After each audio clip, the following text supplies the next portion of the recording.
Om Swastiastu.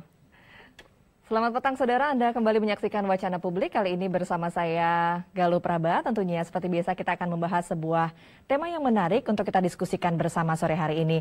Kali ini Anda tentunya sudah mungkin mengetahui bahwa sudah kedua kalinya pemerintah Indonesia ini membatalkan keberangkatan jemaah haji, di mana yang pertama tahun lalu 2020 dan tahun ini terulang kembali akibat pandemi COVID-19 kali ini. Kementerian Agama melalui peraturan nomor 660 tahun 2021 menyebutkan bahwa akhirnya menunda kembali keberangkatan seluruh jemaah haji Indonesia pada tahun ini 2021 tentunya. Kondisi ini tentunya membuat kita menanyakan seperti apa nasib jemaah haji Indonesia khususnya di Bali. Nah, untuk itu kita akan menanyakan hal tersebut kepada dua narasumber kita yang sudah hadir di studio sore hari ini.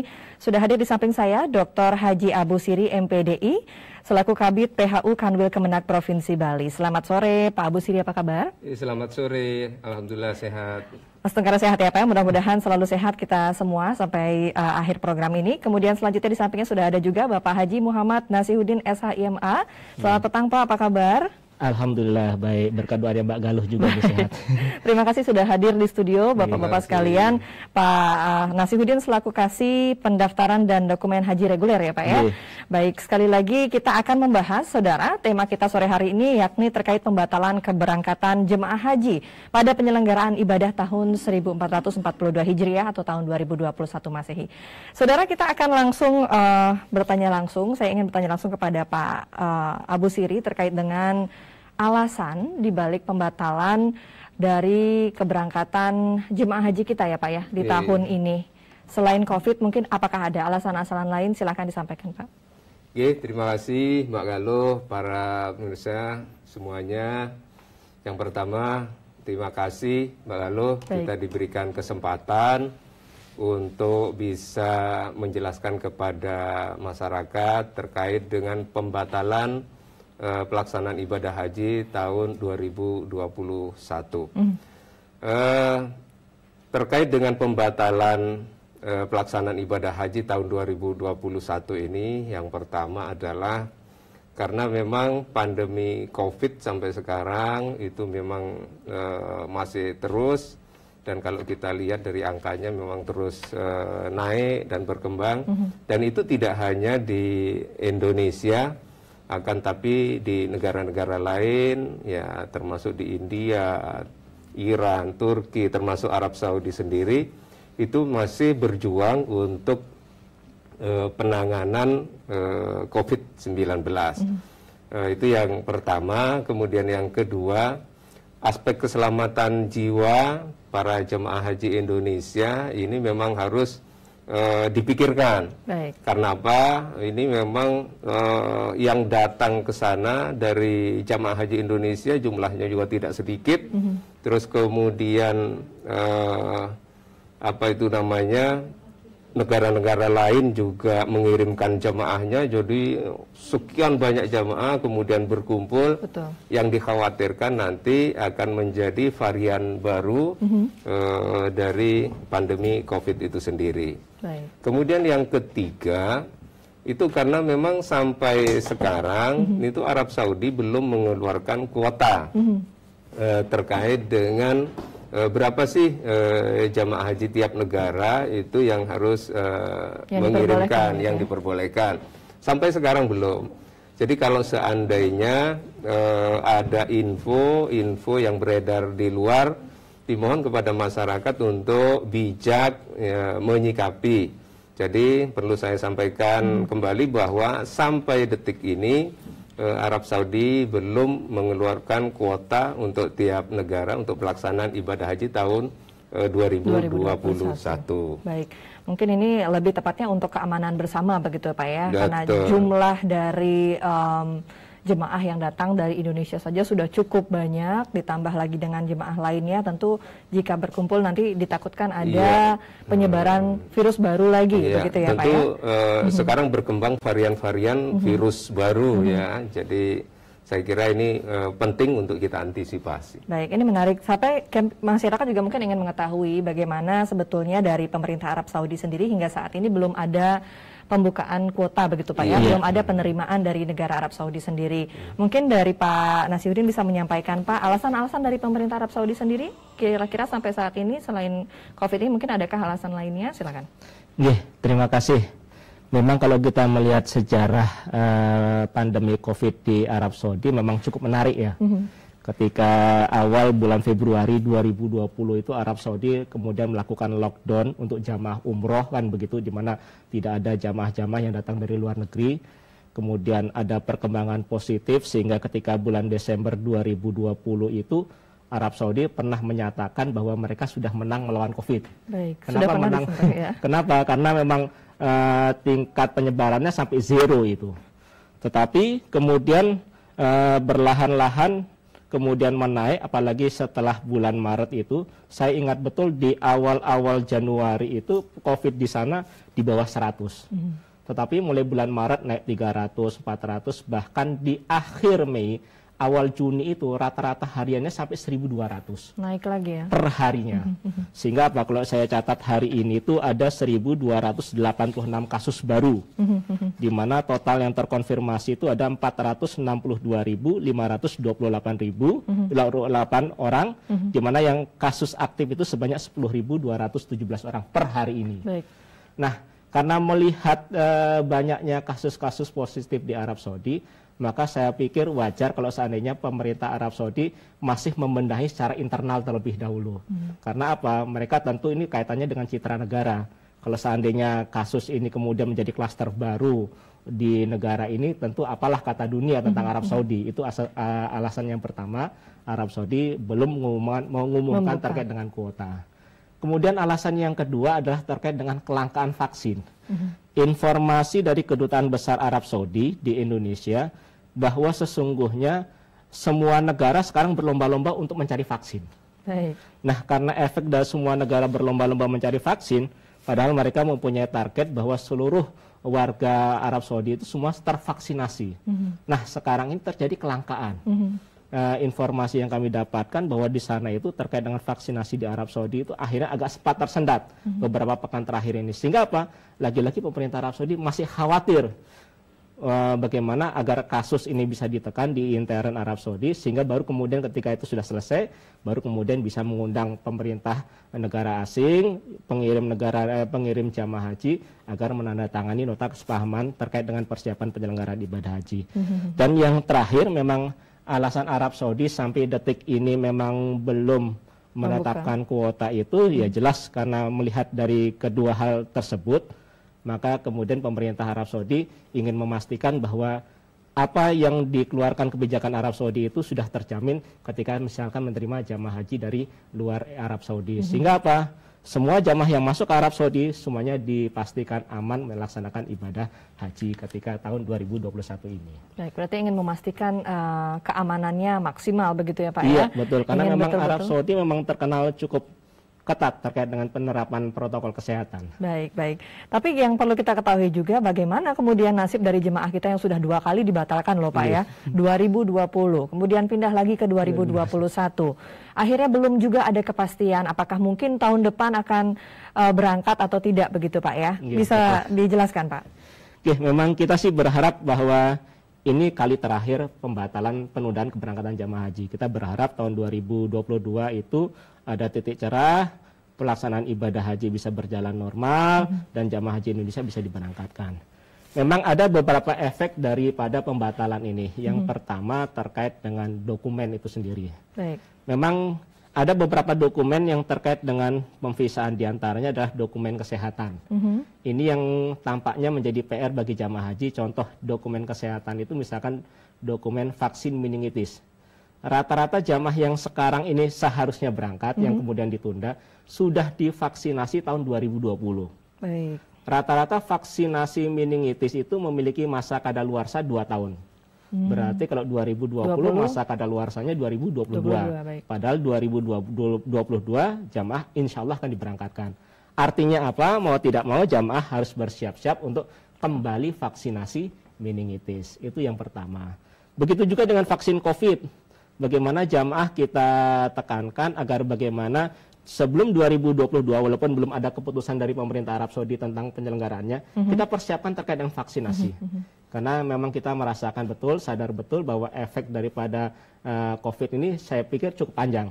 Sehingga kita tidak salah kalau mempersiapkan terkait dengan vaksinasi COVID-nya juga, selain dengan vaksinasi meningitis.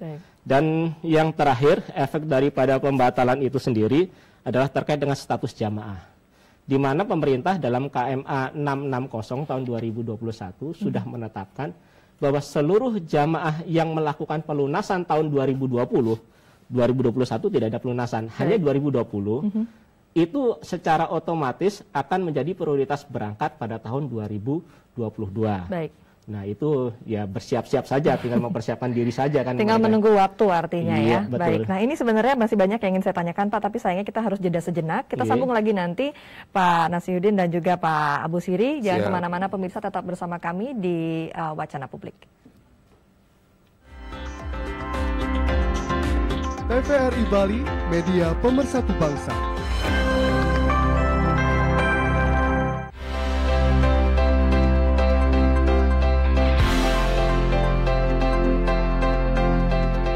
Om Swastiastu. Selamat sore untuk Anda pemirsa TVRI. Senang sekali rasanya kami kembali lagi di acara yang sudah ditunggu oleh Anda semua.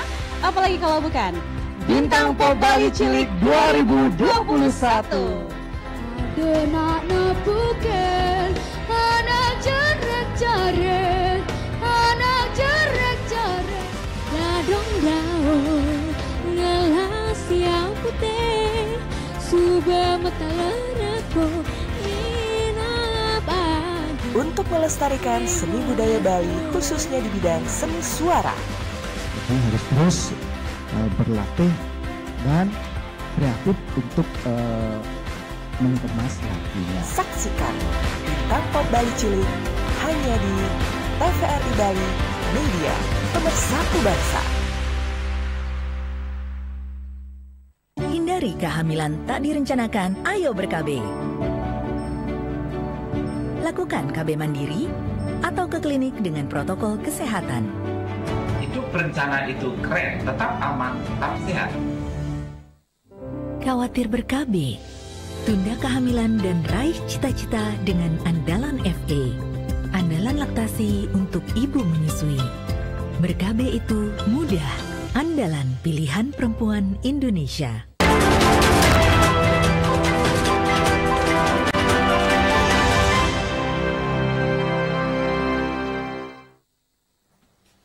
Baik, terima kasih saudara Anda masih bersama kami di Wacana Publik. Kita masih membahas soal pembatalan keberangkatan jemaah haji pada penyelenggaraan ibadah tahun ini, tahun 2021. Tadi kita sudah berbincang bersama bahwa memang penundaan ini terjadi akibat kondisi COVID-19 yang melanda bukan hanya Indonesia, tapi juga seluruh negara. Namun yang perlu kita garis bawahi juga adalah bagaimana kemudian nasib dari jemaah haji yang tertunda sudah 2 kali, meskipun harapannya nanti tahun depan akan mudah-mudahan berangkat begitu ya Pak ya. Bagaimanakah pengembalian dananya? Apakah ada pengembalian dana? Kemudian tadi sudah disampaikan juga soal sedikit data-datanya. Mungkin saya sambung lagi ke Pak Nasyuddin, tapi sebelumnya saya juga mengundang pemirsa sekalian untuk bergabung dalam diskusi ini. Jika ada opini mungkin atau pertanyaan yang ingin disalurkan, silakan bergabung bersama kami di line telepon kami 0361237706. Sekali lagi 0361237706. Anda bisa lihat di bawah layar kaca Anda. Kami menunggu tentunya opini dan pertanyaan-pertanyaan Anda terkait dengan tema kita kali ini. Langsung saya sambung ke Pak Nasyuddin, Pak, terkait dengan nasib jemaah haji yang ada di Bali khususnya. Apakah ada pengembalian dana atau seperti apa sistemnya Pak akibat ditunda 2 kali keberangkatan kita kali ini? Pemerintah memang memberikan beberapa opsi kepada jamaah, khususnya terkait dengan dana setoran awal sekaligus dana pelunasan yang sudah dibayarkan jamaah.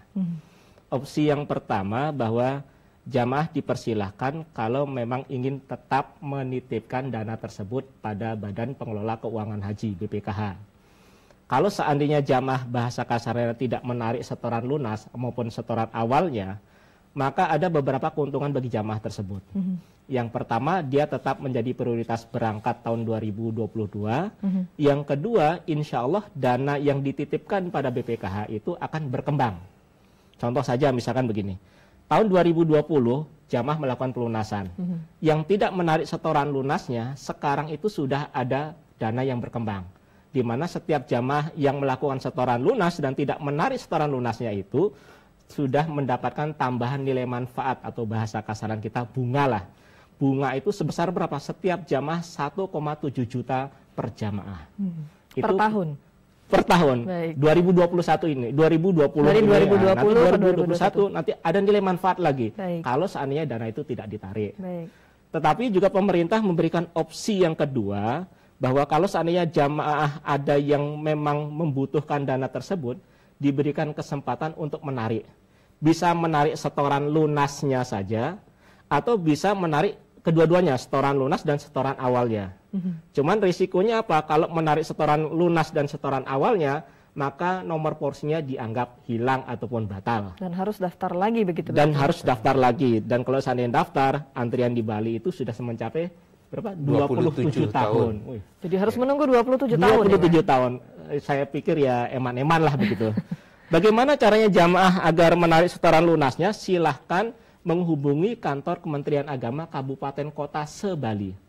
Cukup membawa bukti setoran lunasnya, membuat surat permohonan, maka akan diproses menurut SOP itu maksimal 9 hari, dana itu sudah kembali ke rekening jamaah. Jadi dipersilahkan, itu pilihan pada masyarakat. Cuman mungkin harus dipikir-pikir ya, mengingat tadi disampaikan 27 tahun lagi kalau mau daftar ulang, antri untuk berangkat umroh ke Arab Saudi begitu ya Pak berangkat ya? Haji. Berangkat haji. Baik, mohon dikoreksi. Saya juga ingin bertanya ke Pak Abu Siri Pak, terkait dengan keberangkatan jemaah haji tahun ini untuk yang masyarakat di Bali khususnya. Seperti apa tanggapan dari masyarakat sampai saat ini Pak? Terima kasih Mbak Galuh. Jadi beberapa tahapan sudah kita laksanakan pada Kanwil Kementerian Agama Provinsi Bali. Yang pertama pada tanggal 4 Juni setelah diumumkan oleh Menteri Agama terkait dengan KMA 660 tahun 2021. Itu dilaksanakan secara daring, sosialisasi dengan jamaah haji, dan di sana juga sudah dimintakan testimoninya, dan alhamdulillah masyarakat para jamaah haji semuanya memahami dengan kondisi yang ada sekarang. Kemudian pada tanggal 7 Juni 2021 kita juga melaksanakan kegiatan mengumpulkan perwakilan, ya perwakilan dari jamaah haji kita kumpulkan, kita berikan pemahaman, pengertian, begitu juga di akhir itu ada testimoni, dan alhamdulillah dari hasil testimoni itu para jamaah menyadari, ya memahami betul betapa kondisi pandemi COVID ini tidak hanya melanda Indonesia, tetapi melanda dunia. Saya kira itu dari dua tahapan itu. Kemudian saya kemarin juga ke Buleleng, langsung juga bertemu dengan calon jamaah haji, ya perwakilan ya. Kita minta untuk datang, kita untuk minta diskusi, dan alhamdulillah pada prinsipnya itu juga memahami dan bersepakat dengan pemerintah, karena memang kondisi COVID-19 ini kalau juga dipaksakan untuk berangkat, ya kita kan harus melalui beberapa tahapan-tahapan yang barangkali mungkin kalau coba kita bayangkan setiap tahap itu harus di-swab, kemudian kita baru sampai di embarkasi Surabaya saja itu sudah harus dikarantina, sampai di Mekah juga kemudian dikarantina, tidak langsung bisa melaksanakan ibadah seperti saat-saat normal, tidak bisa. Jadi harus dikarantina dulu. Kemudian mau pulang juga seperti itu, dan begitu seterusnya. Dan pulangnya sampai di embarkasi Surabaya itu juga masih dikarantina lagi. Yang biasanya langsung bisa dijemput oleh keluarga, di masa pandemi tidak bisa. Melihat kondisi seperti itu, maka para jamaah, ya calon jamaah haji ya memahami betul dan sepakat dengan pemerintah bahwa ini memang ya harus ditunda. Tetapi memang banyak harapan-harapan dari jamaah haji agar supaya tahun 2022 ini ya 2022 ini bisa berangkat ya, bisa berangkat untuk melaksanakan ibadah haji ke Mekah gitu. Baik, tapi memang cukup panjang tentu yang harus dilewati kalau memang misalnya harus berangkat di masa pandemi ya Pak ya. Betul. Karantina, kemudian swab, itu juga yang harus dipikirkan dan tentunya durasi ibadah hajinya akan jauh lebih lama dibandingkan yang seharusnya. Stamina juga berpengaruh ya Pak ya. Iya, betul. Baik. Ya bagaimana ketika di swab kemudian andai yang suami istri suaminya positif, istrinya negatif. Nah, ini apa mau berpisah ya? Kan tidak mungkin juga. Baik. Ya, tentunya ini memang betul-betul situasi yang sangat tidak memungkinkan. Memang ini sudah dipertimbangkan betul sehingga lahirlah KMA 660 tahun 2021. Baik, tanggal 3 Juni kemarin ya Pak ya. Iya, betul. Tapi kita juga perlu melihat bahwa banyak isu sebetulnya yang beredar begitu Pak di masyarakat. Ya, kita juga lihat di Kementerian Dalam Negeri Arab Saudi sendiri, mereka ada akun Twitter, mereka menyebutkan bahwa ada 11 negara yang diperbolehkan masuk ke Arab. Ada Amerika Serikat, ada Jepang, Inggris, kemudian Swedia, Italia, Irlandia, dan lain sebagainya begitu Pak. Ini mungkin menyebabkan masyarakat, loh, negara lain masih boleh masuk ke Arab Saudi, kok kita Indonesia justru dilarang berangkat tahun ini lagi, yang kedua kali begitu ya. Bisa mungkin Pak?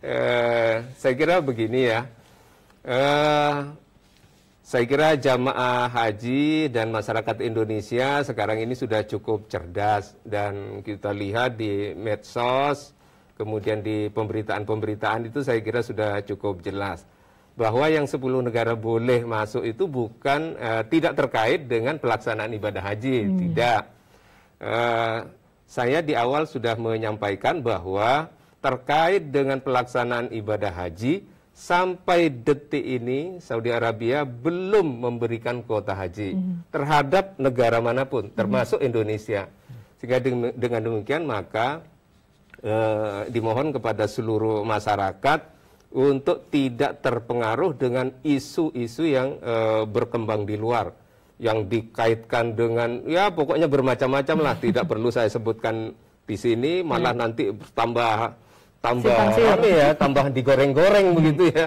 Memang gorengan itu memang luar biasa enak ya. Tetapi ketika gorengan ini dikaitkan dengan aspek-aspek yang lain, nah ini nanti akan menjadi luas begitu. Betul. Artinya itu salah begitu ya Pak ya. Maksud saya ada negara lain memang diperbolehkan masuk ke Arab Saudi tapi bukan untuk keperluan ibadah haji. Iya, ya, Pak, betul. Ya. Ada juga informasi bahwa katanya kita mundur lagi berangkat ini karena ada utang negara. Mungkin Pak Nasihuddin tadi nggak sabar untuk menjawab Pak. Silakan. Oke, jadi begini. Syarat masuk ke Arab Saudi itu kita punya visa haji. Visa haji itu baru bisa terbit ada 2 faktor. Pertama, pemaketannya sudah selesai. Pemaketan itu artinya begini, Mbak Galuh kalau mau ke luar negeri, mau apa istilahnya berwisata, harus jelas. Misalkan dari Denpasar ke Jeddah itu naik pesawat apa. Dari Jeddah kemudian dijemput naik bis apa. Dari kemudian di Mekah hotelnya hotel apa. Di Madinah hotelnya hotel apa, cateringnya catering apa, itu namanya pemaketan. Baik. Syarat visa yang pertama, terbitnya visa itu pemaketannya sudah jelas, sudah selesai. Syarat yang kedua untuk visa itu bisa keluar itu adalah harus sudah dibayar pemaketan itu. Kalau biasanya kalau di Indonesia kan ada istilahnya DP ya, kalau DP di Indonesia bisa 30%, 40%, 50%. Tetapi kalau di Arab Saudi memberlakukan biaya paket itu DP-nya berapa? DP-nya 100%. Artinya apa? Di awal itu harus sudah dibayar lunas. Sehingga kemudian karena pemaketannya sudah oke, kemudian sudah dibayar lunas, maka keluarlah visa. 2019 sebanyak 231.000 visanya keluar semua. Artinya apa? Artinya logika kita, artinya sudah dibayar lunas semua.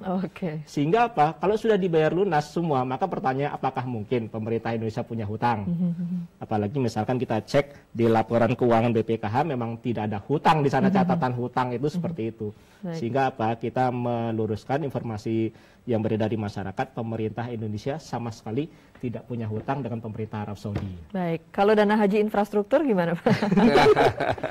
Ini ngomongin dana soalnya jadi kemana-mana ya Pak ya. Utang lah, kemudian digunakan untuk yang lain lah. Gitu ya. Boleh nanti kalau misalnya mau disambung lagi jawabannya boleh Pak ya. Silakan. Kalau memang terkait dengan dana haji, jadi prinsipnya begini.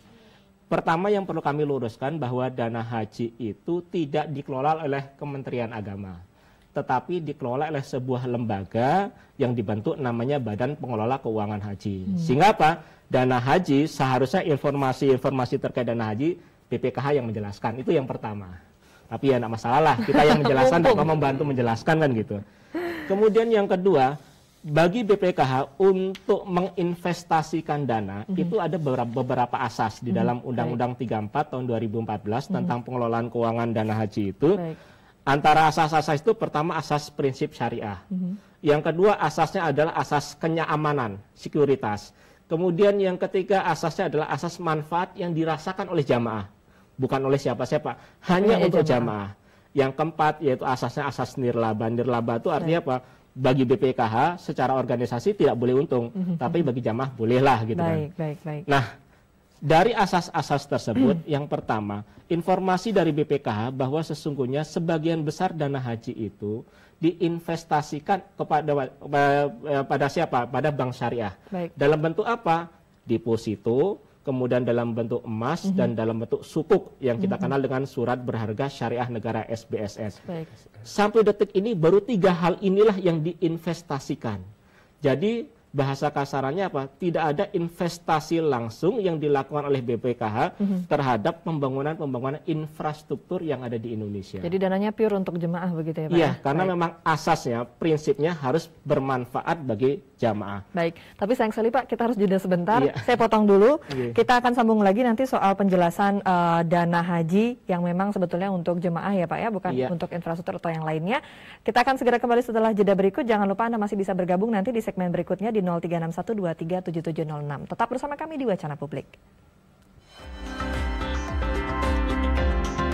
TVRI Bali, media pemersatu bangsa.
Ya, saudara, Anda masih bergabung bersama kami di Wacana Publik, masih bersama saya Galuh Praba dan dua narasumber kami di studio. Sudah ada Pak Abu Siri dan juga Pak Muhammad Nasihuddin yang masih bersama kami, Pak.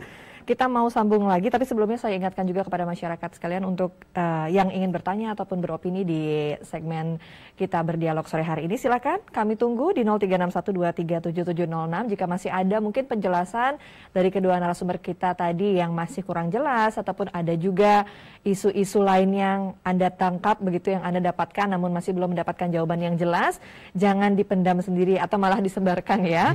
Belum tahu kebenarannya, silakan ditanyakan terlebih dahulu agar lebih pasti lagi untuk kedepannya. Sekali lagi di 0361237706.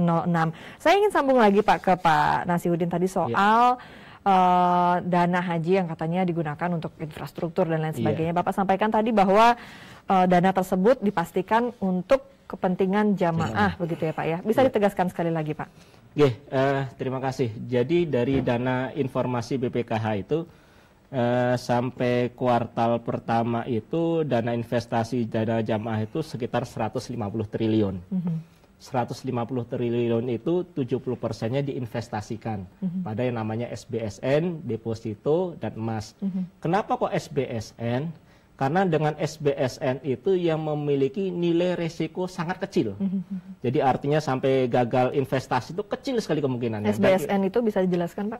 SBSN itu semacam surat berharga syariah negara itu ya, kalau ibaratnya kita semacam saham lah gitu loh.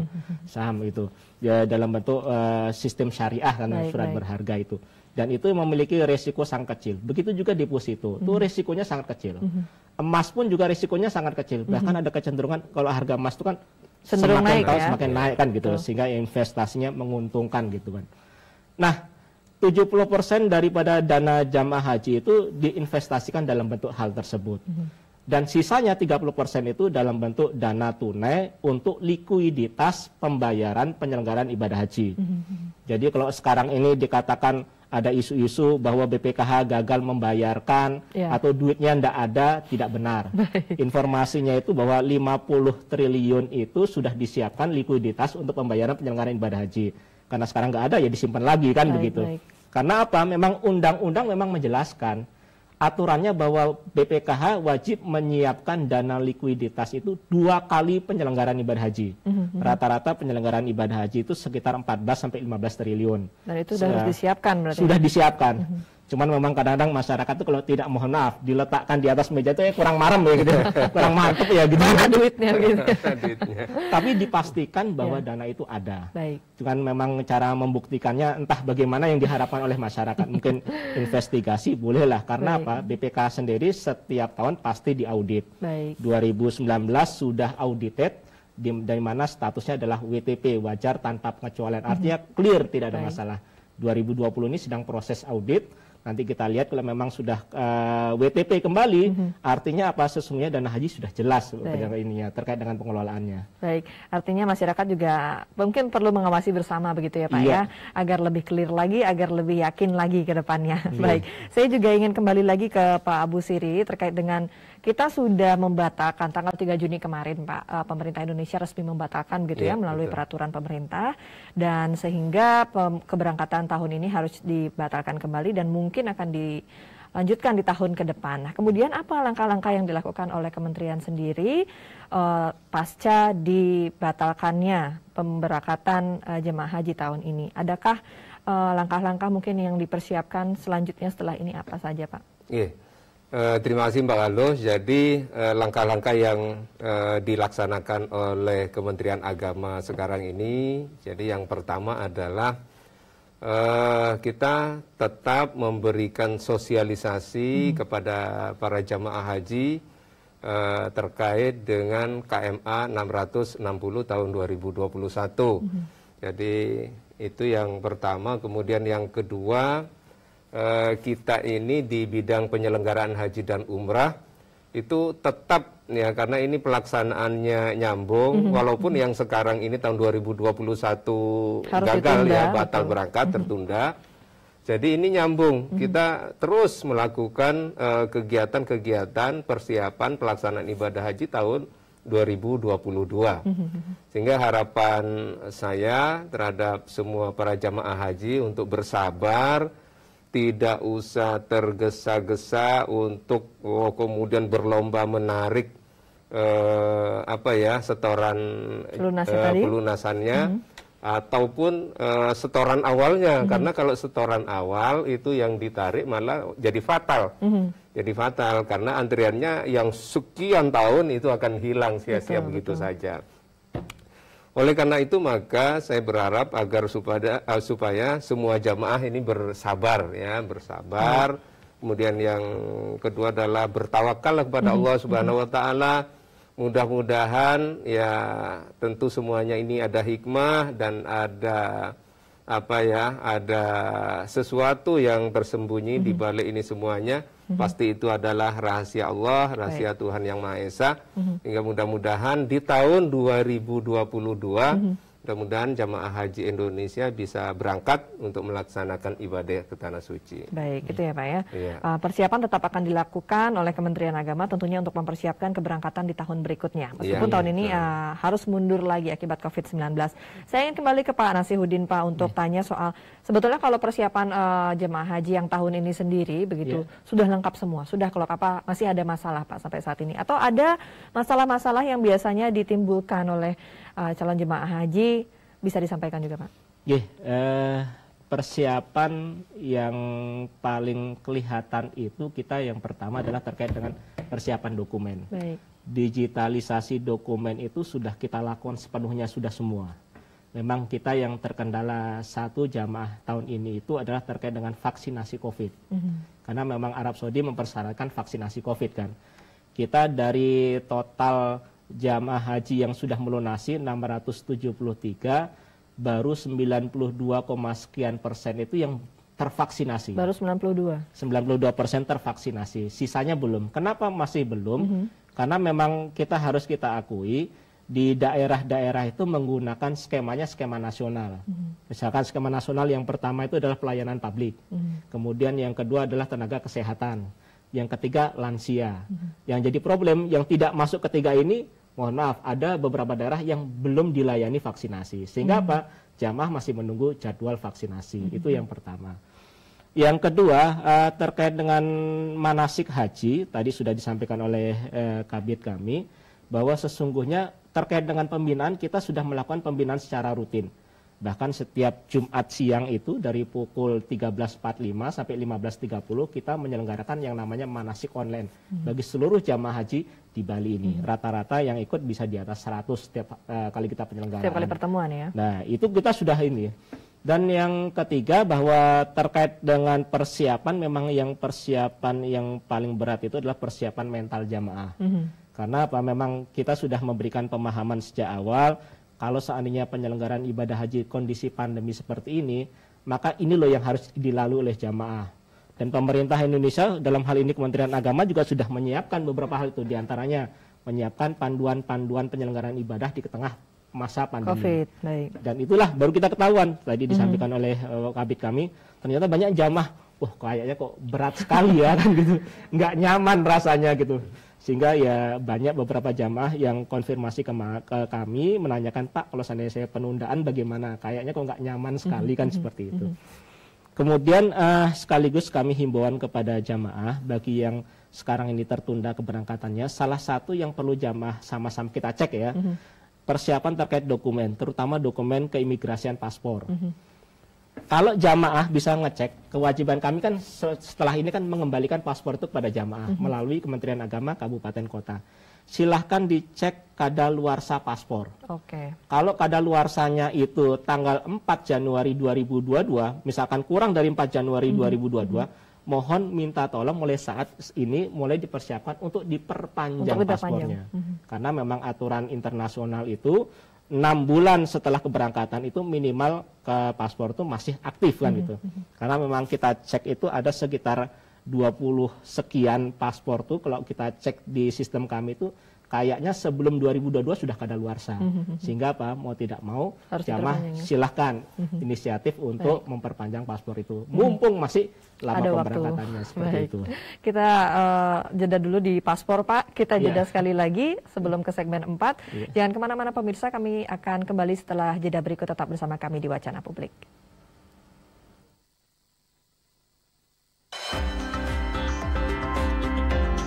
TVRI Bali, media pemersatu bangsa.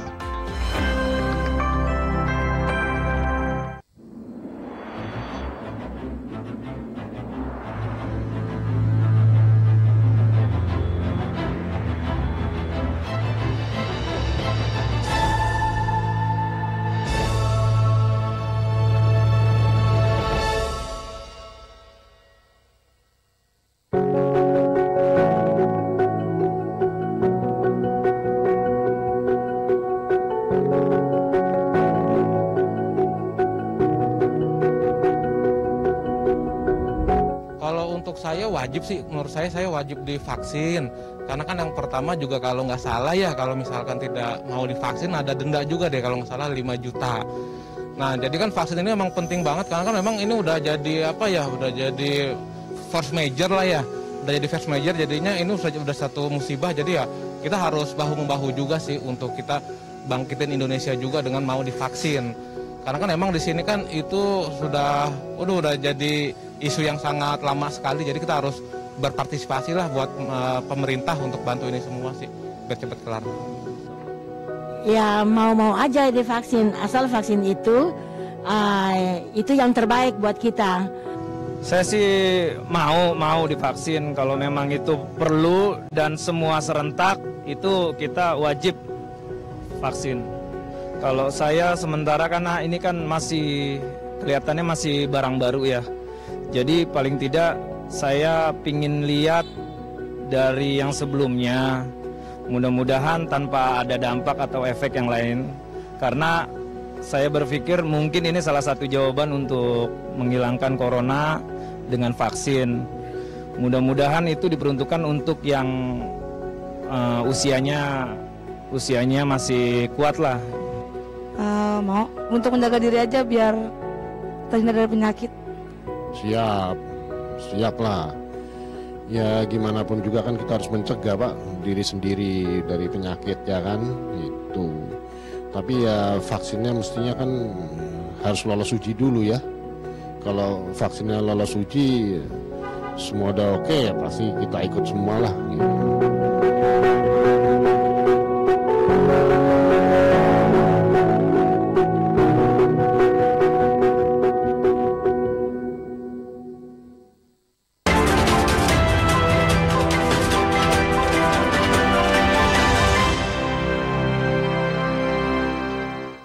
Tidak terasa saudara, kita sudah di segmen terakhir perjumpaan kita di Wacana Publik. Kali ini kita masih membahas terkait dengan pembatalan keberangkatan jemaah haji pada tahun ini.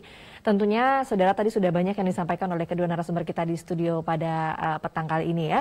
Terkait dengan terutama yang tadi kami tekankan sebelum jeda iklan gitu ya Pak ya, adalah beberapa persiapan jangan kendor meskipun ini dibatalkan gitu. Mohon kemudian juga untuk dilengkapi kembali, diperhatikan kembali beberapa data-data yang biasanya dilupakan oleh calon jemaah haji. Tadi disampaikan oleh Pak Nasihudin bahwa yang paling kelihatan itu persiapan paspor ya Pak ya.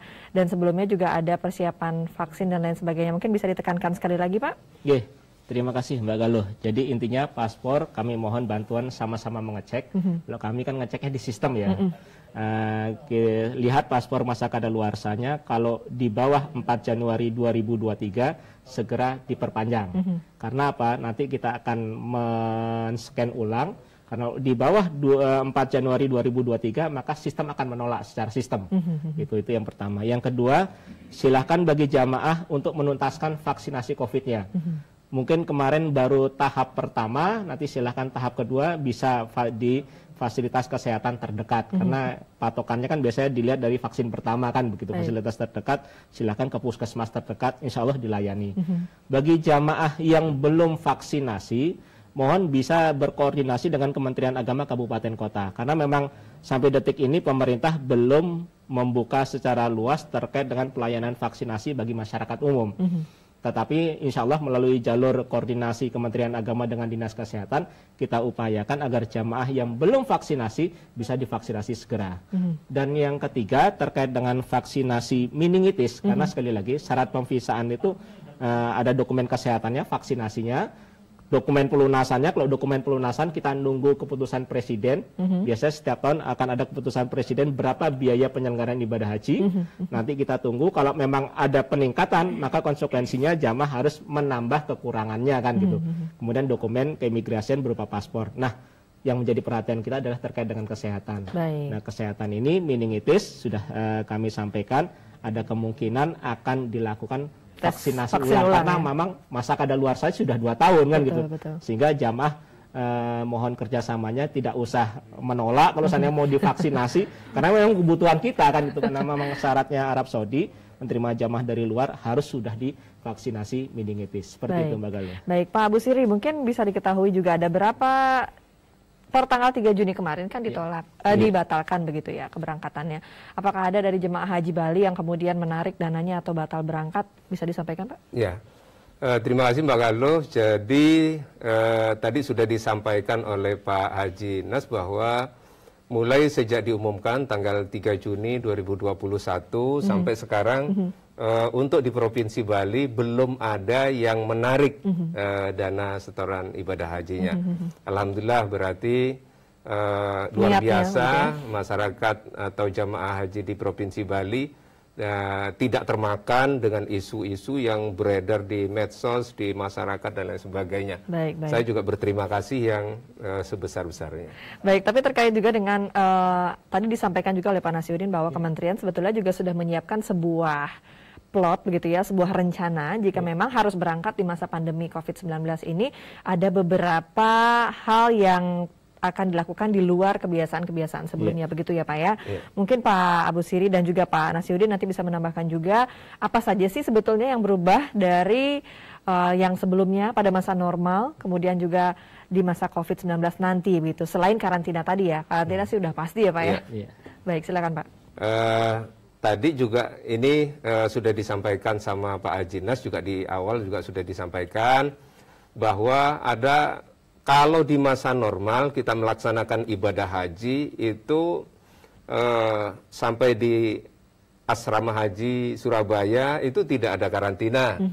Jadi langsung berangkat ke Jeddah, di Jeddah juga langsung masuk ke hotel di Mekah. Setelah sampai di Mekah kita bisa langsung ke ke Masjidil Haram. Sudah bisa langsung beraktivitas. Kemudian yang kedua, di sana juga dengan leluasa, bebas, tidak ada aturan dihalang-halangi dan lain sebagainya. Jadi langsung bisa melakukan aktivitas untuk beribadah. Kemudian yang ketiga, untuk di Madinah juga seperti itu. Di Madinah kita bisa melaksanakan arba'in, jadi bisa beribadah selama 8 hari full, ya full tanpa ini ada hambatan-hambatan apa.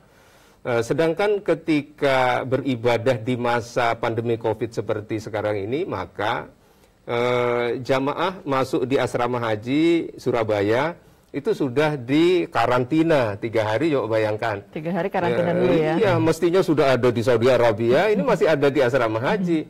Padahal orang di rumah itu sudah mengira bahwa jamaah haji ini sudah berangkat ke Tanah Suci. Padahal masih ada di Surabaya karena di karantina 3 hari.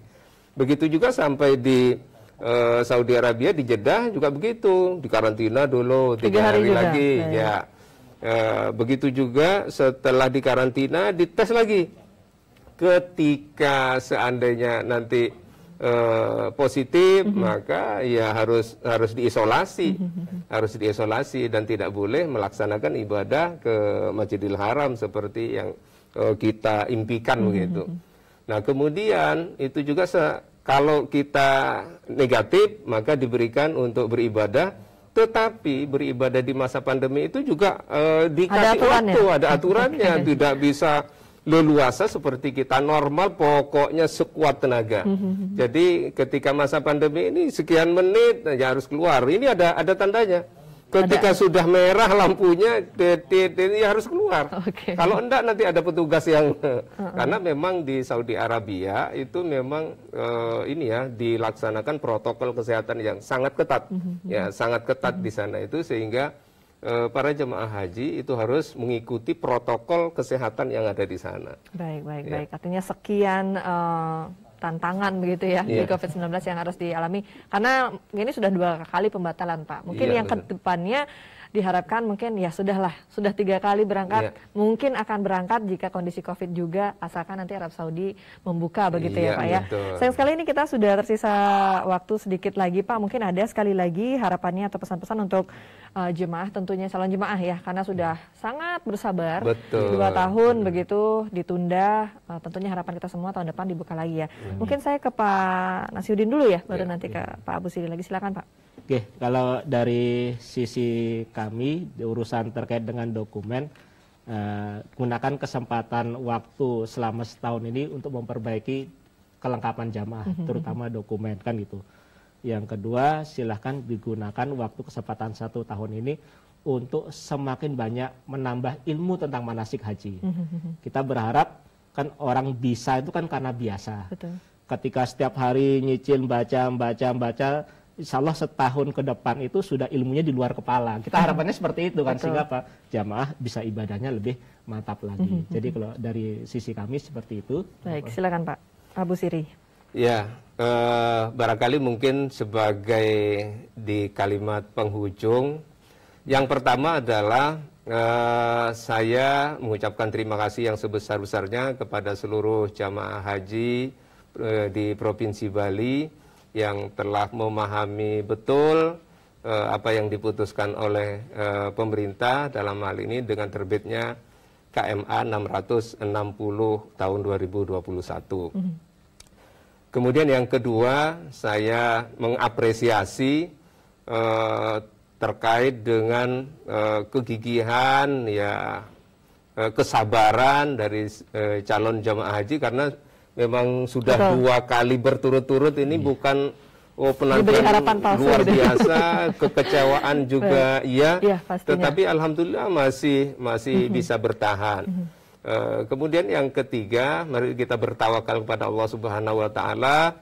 Insya Allah di balik ini ada hikmah yang tersembunyi, dan apa hikmah itu mari kita nanti ini bersama hingga harapan untuk bisa melaksanakan ibadah haji bisa tercapai. Baik. Yang terakhir, mari kita bersama-sama berdoa kepada Allah Subhanahu wa taala. Mudah-mudahan pandemi COVID-19 ini segera berakhir, sehingga pelaksanaan ibadah haji tahun 2022 bisa terlaksana dengan normal. Baik, saya ulangi, mudah-mudahan bisa terlaksana dengan normal di tahun 2022. Baik, ya. Itu saja ya Pak ya. Sekali lagi saya ucapkan terima kasih banyak untuk Pak Abu Siri dan juga Pak Muhammad Nasihuddin untuk waktunya bergabung bersama kami dan informasinya disampaikan pada masyarakat. Sekali lagi mudah-mudahan Anda calon jemaah haji tahun ini bisa berangkat di tahun ke depan, dan tentunya waktu yang tersedia ini mohon disiapkan sekali lagi untuk perlengkapan dan lain sebagainya. Kita berharap juga agar pandemi COVID-19 ini segera usai. Akhir kata, saya Galuh Praba dan seluruh kru pamit dari hadapan Anda. Tentunya kami selalu tidak bosan mengingatkan Anda untuk selalu menjaga jarak, mencuci tangan, dan menggunakan masker dimanapun Anda berada hingga pandemi ini selesai. Saya pamit undur diri, saya tutup dengan Parama Santi. Om Santi, Santi, Santi Om. Sampai jumpa. Terima kasih Pak sekali lagi. Terima kasih. Silakan mau diminum dulu Pak.